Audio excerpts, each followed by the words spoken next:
Hi, my name is Jon Svitak, attorney with the Shannon Law Group, and our firm helps people across the United States recover financially and emotionally after they experience an injury or side effect due to a vaccine.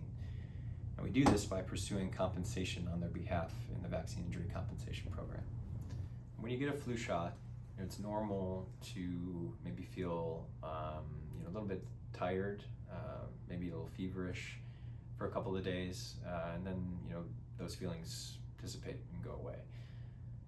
For other individuals, that feeling, feeling fatigued, sluggish, or tired, goes on for a few weeks. And if you're experiencing those symptoms, that could be the initial signs of a rare side effect called Guillain-Barre Syndrome, or GBS. Guillain-Barre Syndrome is a rare inflammatory and neurological disorder that causes the body's immune system to attack its central nervous system. And specifically, it attacks the nerve cells that control coordination and movement in your body. Now, the causes of GBS vary, but the medical community has recognized an association with the flu shot. Now, after you get your flu shot, if you're concerned about Guillain-Barre syndrome, here are some symptoms to watch out for. You're going to experience numbness or tingling in your extremities. So whether that starts in your feet or your hands, you're going to start feeling like you're walking on pins and needles. And this is a progressive condition. So although it may start like that, it might get progressively worse, where now you can't pick your feet up as easily as you were. It's getting harder to stand up from a seated position, or climbing stairs becomes more difficult. If it gets really bad, you may start to experience some difficulty breathing, some difficulty swallowing, or some blurred vision. And if it goes untreated, it may actually result in total paralysis. So if you start to experience those initial symptoms, it's really important to go see a doctor as soon as possible. If you suspect that you have GBS, it's like we said, it's important to go to the hospital right away. When you get there, they'll confirm that you have GBS by doing a lumbar puncture, testing your cerebral spinal fluid. And once it's confirmed, you'll undergo one of two treatments, either plasma exchange therapy or immunoglobulin therapy. And each of these therapies are trying to do the same thing, trying to reduce the inflammation and reduce the attack on your central nervous system. Typically, in either of these therapies, you'll undergo 4 or 5 courses of them over 4 or 5 days or a week.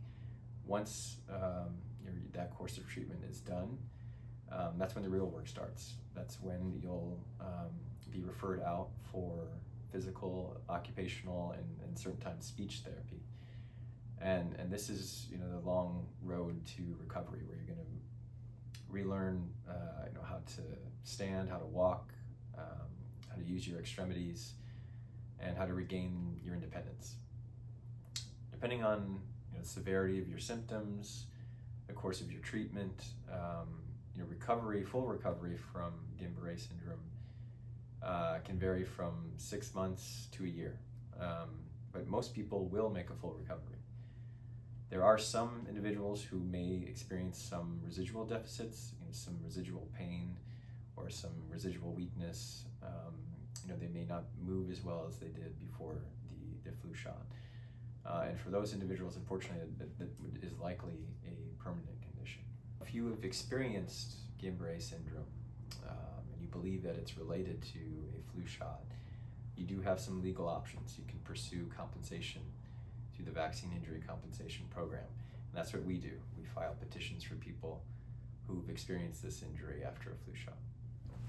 If you believe you've been injured by a vaccine, you do have some legal options. What we do is we file petitions for people in the Vaccine Injury Compensation Program. So I do all of our consultations. If you call us and you tell me about a potential injury due to a vaccine, I'll ask you some background questions to try and figure out, is this a case that we can take on? But before we even get to the question of, can we establish was your injury the result of the vaccine, we first have to determine whether you're eligible for the program. And there's some requirements before we can even file a petition for you. And the first of those would be, did you receive a vaccine that's covered under the program? So there's a list of covered vaccines, and if you received one that's not covered by the program, unfortunately we can't file a petition for you. The other requirement is that the symptoms of your injury have to persist for at least 6 months before we can file. This is called the Severity Requirement. If your symptoms did not persist for 6 months, the only other way we can file a petition for you is if you were hospitalized as a result of the vaccine injury and underwent a surgical procedure. Those are the two ways that you can satisfy the severity requirement. The third eligibility requirement is that you received your vaccine within the United States. There's a few exceptions to that rule, but in general, you have to have received your vaccine in the States. Now, if you meet all those requirements, we can go ahead and continue with our consultation to see if it's a case that we can pursue for you. And if it is, what we would then do is start working on your petition. So we would draft your petition with the specific allegations of which condition or injury or diagnosis was caused by whatever vaccine that you received. Now, aside from just drafting the petition, we have to support it with evidence. So we would have to gather all of your medical records, draft some affidavits for you and maybe some family members or friends who are aware of your injury or observed the symptoms of your injury. And then we'd file all of that along with the petition.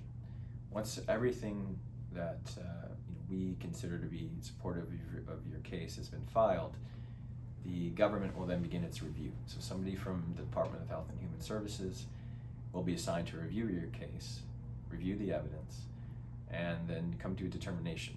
Do they concede that yes, this was an injury caused by a vaccine, or are they going to dispute it for some reason?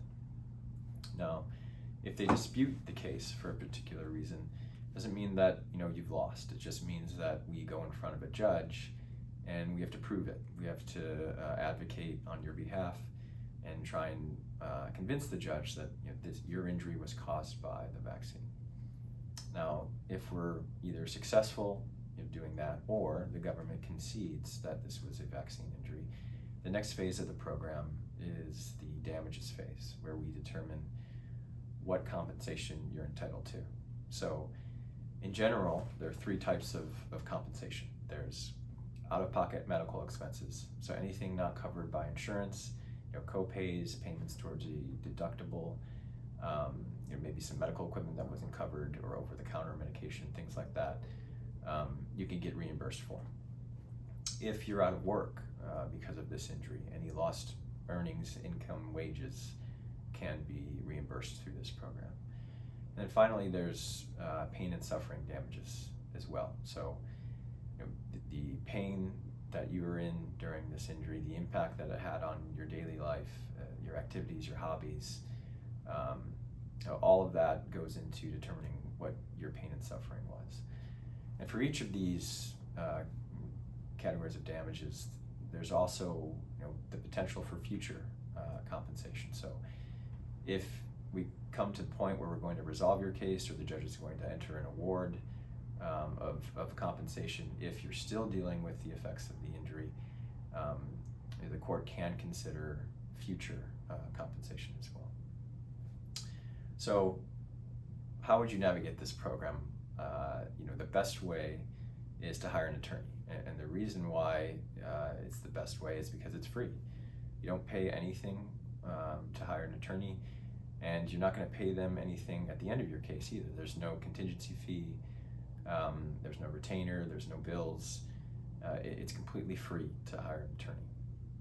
And it's a good idea too, because these cases can become complicated. In my experience, the government isn't quick to concede on these vaccine injury cases. If they can find a reason to dispute your case, they'll find it. So it's good to have an attorney with you who can negotiate with the government on the value of your case, who can get in front of the judge and convince them, this is a vaccine injury. So it's really a no-brainer to hire an attorney to help you with this. If you'd like to learn more about the Vaccine Injury Compensation Program or your rights, I wrote a book about it. It's called Vaccine Injuries: Understanding the Vaccine Injury Compensation Program.